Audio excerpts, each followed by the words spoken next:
Hello.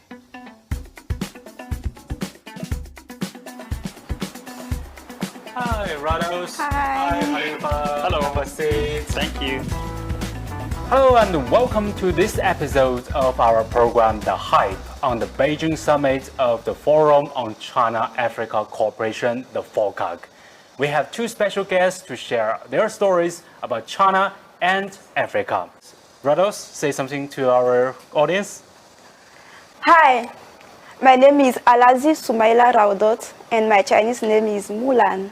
I've been in China for almost 11 years. I'm an actress and thank you for having me. Mr. Khalifa? Thank you so much. My name is Khalifa Mtumwa. I'm from Tanzania, and I'm a student at the Institute of South-South Cooperation and Development. I've been here since last year, September last year, so it's almost like a year now. Thank you. So, Ms. Rawdoth, and you just said your Chinese name is Mulan. So why you choose this name as your favorite one? Hua Mulan is a great name, and she's a Chinese heroine. Back in the day when I was in Benin, in my hometown, I was working in a Chinese company and I didn't have a Chinese name, but I used to speak a little bit of Chinese. And a leader of that company told me that I don't have a Chinese name. He wants to give me Mulan, that I have to learn about Hua Mulan, and he believes that in the future I can become Hua Mulan of Africa. And now I know who is Hua Mulan by learning about the Chinese story. And that's why now I keep that name for myself. Yeah, and Mr. Khalifa, you said this is your first study here in China. So why you choose this school to study in China, especially on the economy part? Well, Shen, I have to be honest with you. Here in China, it's one of the very greatest opportunity, and there are a number of things that I considered here. If you look at the historical background of China, you can see it lifted about more than 800 million people out of poverty, which is one of the very greatest lessons, I think, in this world. This is why one of the things that I consider to be to join here in this university.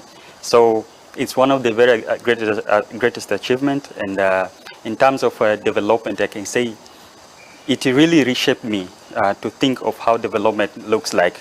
If you look at the history of China, you can see there's a very much progress, especially in the 21st century. So this is why I decided to join my career here in this university. Yes, and this is his first time here to study in China. Yes. But for you, Mulan, I prefer this Chinese name. You have been here for over 11 years, and you have studied the Chinese here and the performance. So, but why you choose China to study, and especially in this film industry? Since I was a kid, I used to watch Chinese movies, and I have a brother who is 2 years older than me, and he used to watch Chinese movies, Chinese novels, and we used to watch it together. And I said, when I grow up, I will come to China. And after graduating from the high school, I went to the Institute Confucius to learn Chinese. And that brings me to China. So that's the institute in Benin. In Benin, yes, in Benin. And then you have the opportunity to come to China to study. So which city you started your study first? When I first came to China, I went to Chongqing Gongshang University to learn the Chinese language. And after that, I went to Chongqing, and after that, I started international business. And I told myself that, okay, there are many Africans in China, and also they are doing business, and business doesn't want me. We need to share our culture to each other, and that brings me to Beijing Film Academy to learn movies, because we live now in a generation where we don't look on the books now. We watch movies, and there are few also movies. Videos. Yes, also videos, and there are few people like who knows about each other culture. And even when it's come to business or any kind of relationships, and we don't know each other's culture, it is hard for us to understand each other and to go further on our friendship. And I told myself that I need to bring some things to the movies and videos on China, Africa. And so that's why you choose to learn the performance and the film industry here in China, and now Yes. become HS in Yes. Chinese movie and also the TV series. Yes. So my brother Khalifa, 10 years ago, it was my first time to travel to Africa and to work and live there. And so after you come to China, especially to study the economy, so what has impressed you the most, and what has changed your mind and about the economic development? Well, I have to say that since I've been here at this Institute of South-South Cooperation and Economic Development, what we are trying to do here is that we are trying to blend in traditional economic theories and the new ways, new channels of development. And well, I have to say that with all these studies, I can say we are trying to see how developing countries can be able to sustain can be able to achieve sustainable development. So this is one of the issues that I really find it out here. And as you just mentioned, you have been in Africa for almost 10 years now. This is what I can say. African countries, they do really have a lot of things to learn from Chinese experience. And this is why I decided to join here. I decided to come here in China to see with my own eyes how these things have been going. And this is why I'm here at the Institute of South-South Cooperation. So, so far during your study here in China and your pursuit of the degrees and also your careers, so any difficulties you have met, and which part has impressed you the most? I have to admit this. Well, when I came here last year, well, my Chinese actually was zero. I have to say it was completely zero. And I had a little bit to struggle with my language skills. But over time, I found that there are ways I can use to survive. And well, I have a number of translators in my phone, and I did some introductory course of Chinese language. Now, I cannot understand completely, but at least I have a way to communicate with other people. With the help of the technology. Exactly. For the translation part. Exactly. But for Mulan, you can speak very fluent Chinese, but at the beginning, what has some difficulties? Because you were studying at Chongqing, but Chongqing, they also have the local dialects. Yes. Okay. When I was in Benin, I had many Chongqing and Sichuan friends. Oh. So they used to speak Chongqing Hua and Sichuan Hua, so I can understand. But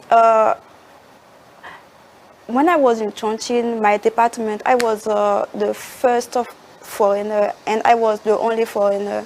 And we have a foreigner dormitory and the Chinese, they live together. And when it's come to exams, I didn't know, okay, the exams will start now, or we move from a class to another class, and I don't know how to catch up with the news. And that is the main difficulties, the main issue I had back in the day in Chongqing. And coming to China and being the only foreigner in my department, I didn't feel a foreigner because I had many Chinese friends, many classmates who bring me everywhere they go on like shopping. Back to home. Yes. And I remember there is a story I will always remember, because that is I always keep it in my heart, and it showed me the warmth of the Chinese people. The first year I came to China, I went to a village with my friends, and I got sick in that place. From the village to Chongqing city, it needs around 4 hours, and we took a bus to bring us to the city. And I was feeling very, very bad. So the bus driver told the other passenger to Give space. to leave the bus that he had to bring the foreigner peacefully at a place. And that was very hard, kindness like of the kind local people, of the local people. friends. Yes. So before you come to Chongqing, you have a lot of friends from Chongqing, Sichuan. So maybe that is also a reason why you choose Chongqing as your starting point in China. Yes, because they said, okay, it is your first time coming to China, so come to Chongqing. We have our families; they can take care of you. So it's more like a relay of the love and kind-hearted, Yes. warm-hearted one. Yes. So you have played a lot of roles in Chinese movies and also TV series, like the latest one, The Happiness Juncao. And you have we know the for Juncao is originated from China and now thrive in many countries, especially for the agricultural part.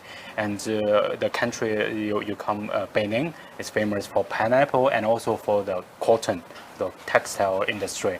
So why the agricultural industrial and also for this modernization of the agricultural sector matters for Benin and also for other African countries? Other the 40 years of China leaving the poverty to a developing country now, we have many to learn from China. And Benin is also an agricultural country. We have pineapple, we have cotton. Cotton is the first cotton production country in Africa. And I came from the north of Benin. The north part of Benin is also an agricultural place in Benin. And from the TV series Happiness Juncao, I came to know more about the Chinese story, how Li Jiangxi helps to eradicate poverty in China by the development of Juncao technology.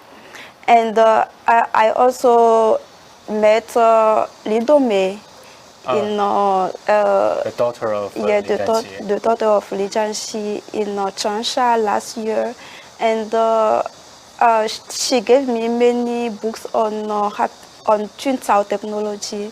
And from that part, I came to understand that if Benin really wants to also have a great development, we have to start from the local people, from the happiness of the local people. Agriculture and the food is the foundation of a happy life for the people in the country. Yes, and in terms of the agricultural part, as my knowledge about Tanzania is also famous for its like the cashew nuts and also like cotton, the fish industry. So my brother Khalifa, so how do you see the importance of the modernization of agriculture in Tanzania and in East Africa? Well, agriculture sector, I think, not just in Tanzania, but all of Africa, it's one of the very vibrant sectors when it comes to employment. For example, in my own country, it employs about 65% of the entire population in my country. It's on agriculture. That is a lot. That's a lot. And for local industries, for industries in my home country, they've been supplied with raw materials from the agricultural sector for about 65%. So you can see the sector is very important.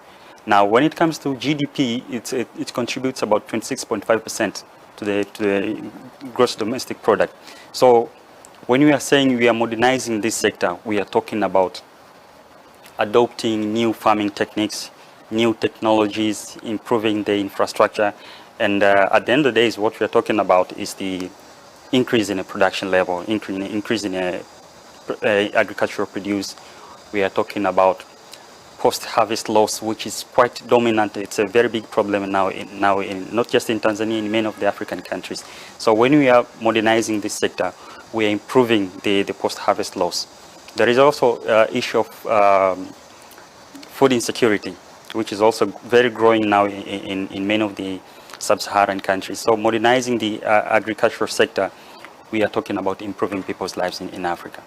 Yes, and for this agricultural cooperation, like China has the China Aid Agriculture Center, like in Tanzania and in other countries like Benin and also other sub-Saharan African countries, and also about the export-import about the agricultural products. How do you see this, like the green line for this good quality agricultural products matters to Tanzania's export, agriculture export? Yes, I can say that over the years now you can see the progress in terms of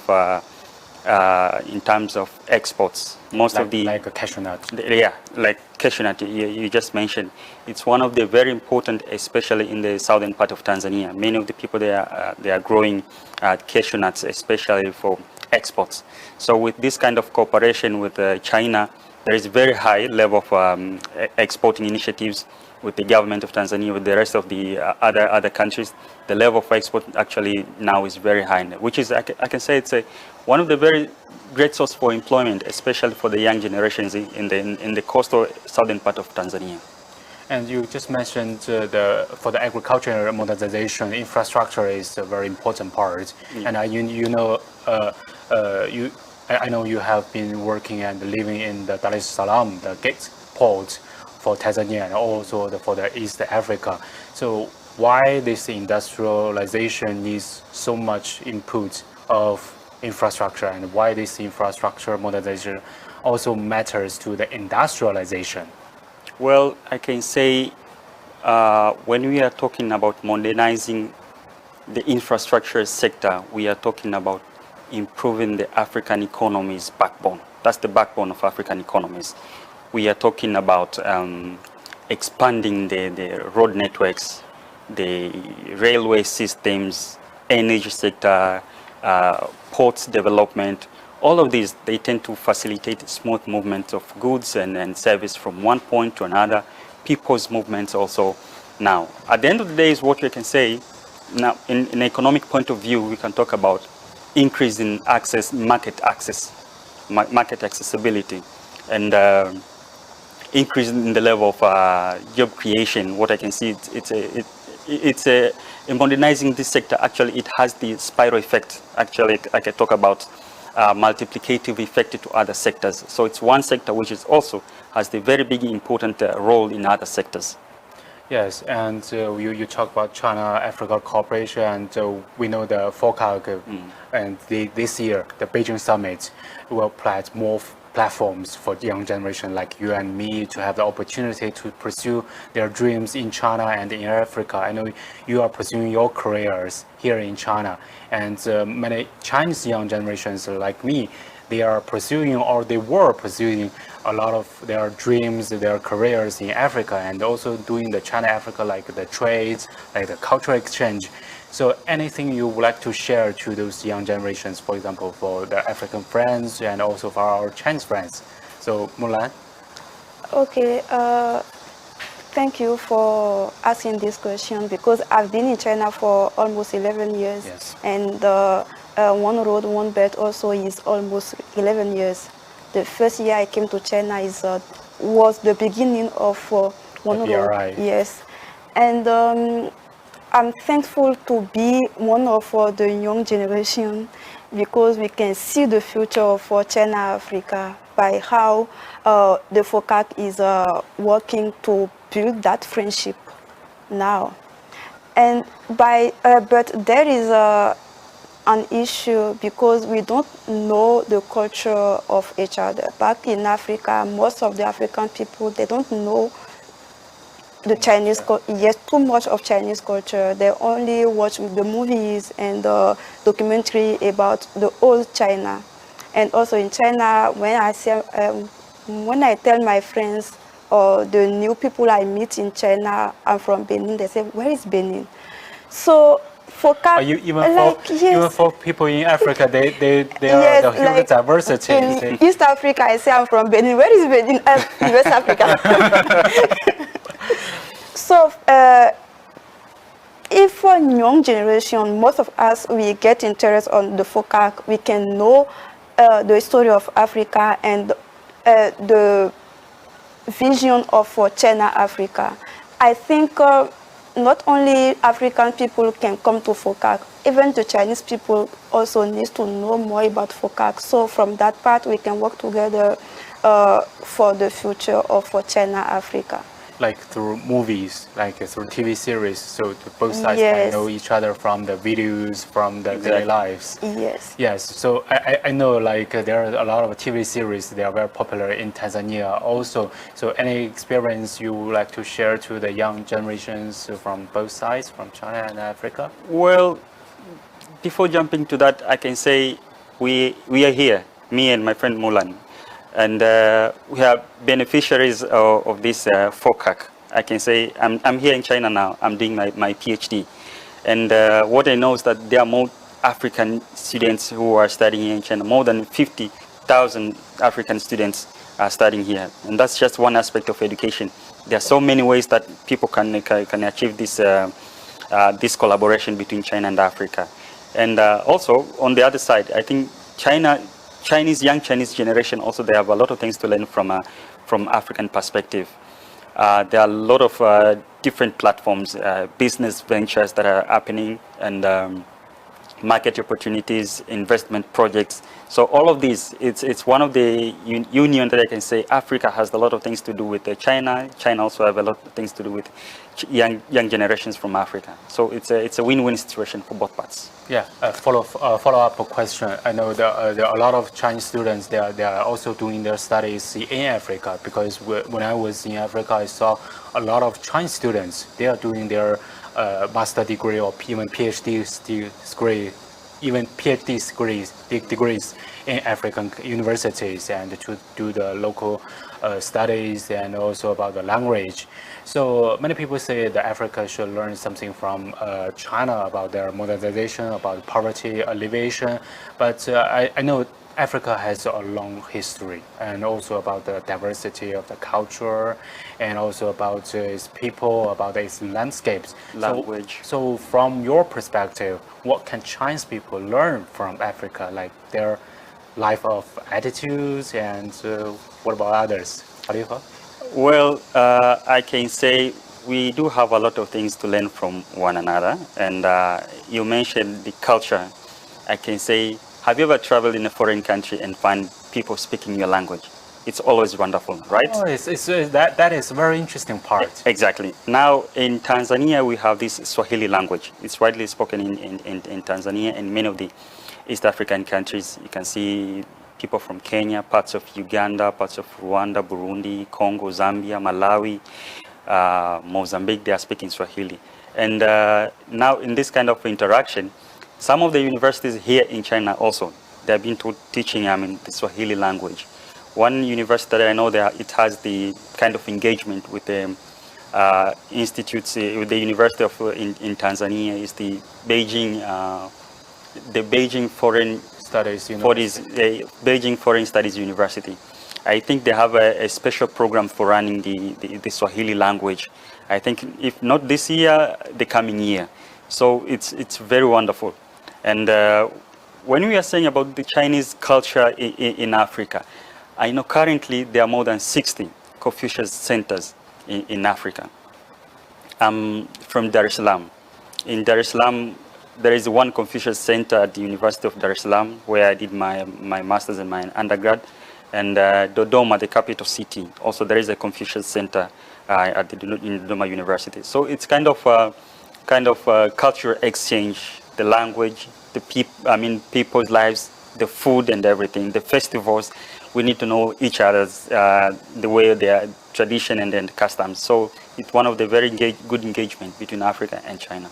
Yes, and in terms of Benin, Benin has a very long history. And when I go into the West Africa, I came to know that Benin has a very long history, and about its ancient, the prosperous kingdom, and also about its traditional mosque made of the wood and others. So anything we can learn from Benin and also from the West Africa? Yes, we have a lot to learn. First of all, if China can learn from Africa, I think first of all it is the happiness to life. living in the present, because you can see Africans dancing, Oh yeah, chanting, dancing all the yes, time. all the time, even in difficulty times, and the way they have contact with their family and friends. In Africa, sometimes we can call someone and say, okay, it is only to check on you. But in China, you call when you have a problem or when you need the help of that person. That is a big difference of China-African culture. And also, there is also some parts Africa can learn from China. The hard work, being on time at a meeting, Oh, and also the way Chinese they are in family in foreign countries, like like the family value, the family not unit. family, like you can see Chinatown everywhere in every country, but in China we don't know where is my friend from Benin now. we are not like how to Like say a it. local community. Yes. Chinese, they live in community, but Yes. not Africans. We can learn that from China also. Yes. And my friend Khalifa, you just mentioned about the Swahili language, and Mulan also mentioned about the cultural exchange. So, what are your expectations on this perspective, especially for young generations? Because like young generation, they love the fashion. Sometimes they would like to revive the tradition with the modern technologies like the AI and other technologies. Any expectations? Well, with this kind of engagement, what I can say is there is a very good transformation of cultural exchange from both parts. I think from Africa to China, China to Africa. What I can say is that in some years to come, I'll be expecting to find some people speaking Chinese in Africa, and some of the African languages, especially from the West Africa and the eastern part of Africa. I will not be surprised to find some Chinese speaking these languages too. And for Mulan? For me, I will be direct to the cultural exchange because I'm in the movie industry, and I've been working also with Benin government and the Benin embassy. And every time there are many conferences, it's always about business, economy, and trade, not much about culture. But culture is a foundation of a friendship. And I hope not only China will make movies about China-Africa, I also hope that there can be co-production between China and Africa about movies, series, and documentary. In Africa, we also want to see the present life or how China is now, not how China was thousands in the years. ancient time. Yes, in the ancient time. And also in China, we Africans, we also want to see how Africa is in real life. Yes, to have a more Yes. direct talks. Yes. Just not just go through the third party or some other old photos or some even Asian. Yes, the ancient- stereotypes and The so on. stereotypes. Yes, the stereotype and so on. shall be debunked. Yes, and I know that China now maybe there can be 1 to 2 movies each year, and I also hope that there can be more. Movies. Yes, China-Africa Movies about movie. China-Africa, Yes, so like yes. the co-production, the movies, and also about some more young actors and or actors from Africa, like we can Yes, both. work together. And I'm also thankful for Happiness Chuntao, that TV series. I came to know that it will be shown in more than 100 countries. Yeah, So that is a great amazing. beginning, yes. Yeah, actually, Juncao is also thriving in many African countries, like in East Africa, like in Rwanda. Previously, I also wrote some stories about China-Africa cooperation on Juncao, and that is quite impressive. So, on this kind of technology part of the modernization, so what is your take about the empowerment of this technology in transforming the like agriculture and also other aspects? Well, I can say it has a very big role, and let me be specific with this kind of what I've seen here in China, especially this kind of engagement. What we are trying to do here, especially in this university, at the Institute of Southward Cooperation, we are trying to see how African countries can be able, at least one day, to be just like in China.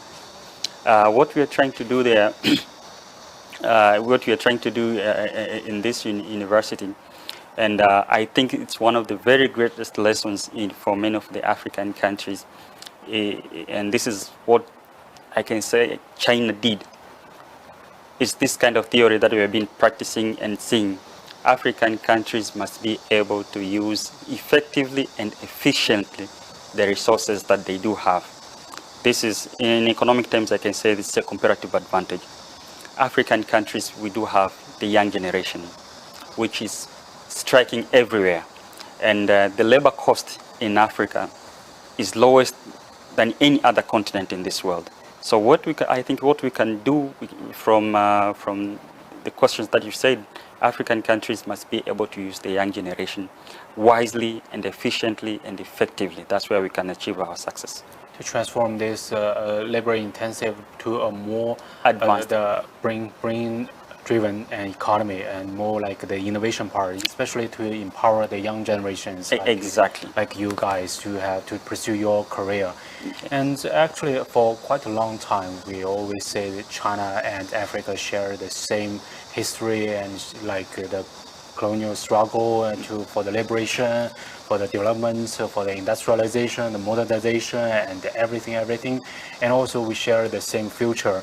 And so what is your take on this saying from your personal experience and even your experience with your friends?